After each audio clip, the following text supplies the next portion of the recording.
रात के ठीक 12 बजे थे।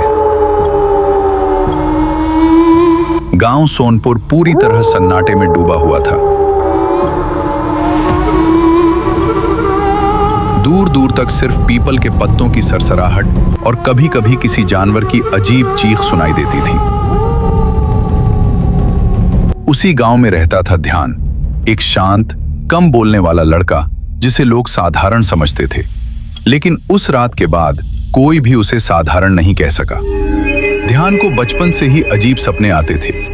हर सपने में एक जली हुई हवेली, दीवारों पर खून के निशान और एक औरत जिसकी आंखें पूरी तरह काली होती थीं। वो औरत हर बार बस इतना कहती, याद करो जो तुम भूल गए हो। ध्यान हड़बड़ाकर उठ बैठता, पसीने से तर और दिल जोर जोर से धड़कता।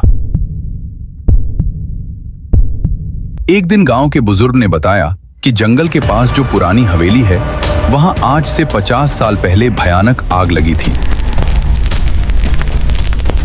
उस आग में एक साधु और उसका शिष्य जिंदा जल गए थे। शिष्य का नाम था ध्यान। ये सुनते ही ध्यान के हाथ कांपने लगे। उसका सिर दर्द से फटने लगा और आंखों के सामने वही काली आंखों वाली औरत घूम गई। उसी रात ध्यान तय करता है कि वह हवेली जाएगा। उस हवेली के दरवाजे अपने आप चरमराते हुए खुल गए। अंदर घुसते ही ठंडी हवा ने उसकी गर्दन जकड़ ली। दीवारों पर नाखूनों से लिखे शब्द थे, वापस आया है। अचानक दरवाजा जोर से बंद हो गया। अंधेरे में किसी के चलने की आवाज आई, ठक ठक ठक। पीछे मुड़ते ही वही औरत सामने खड़ी थी। इस बार उसका चेहरा आधा जला हुआ था। तुमने मुझे धोखा दिया था, उसने गुर्राती आवाज में कहा। तभी ध्यान को सब याद आ गया। पिछले जन्म में वह साधु का शिष्य था।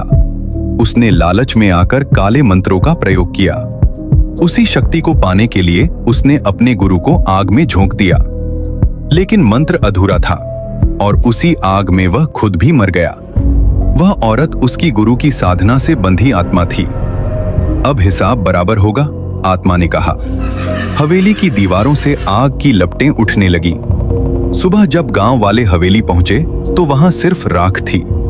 राख के बीच ध्यान की माला पड़ी थी और दीवार पर आखिरी शब्द लिखे थे, ध्यान को मोक्ष मिल गया। लेकिन उस रात कई लोगों ने जंगल में किसी के फुसफुसाने की आवाज सुनी, याद करो। और आज भी सोनपुर के लोग रात के 12 बजे उस हवेली की तरफ देखने की हिम्मत नहीं करते।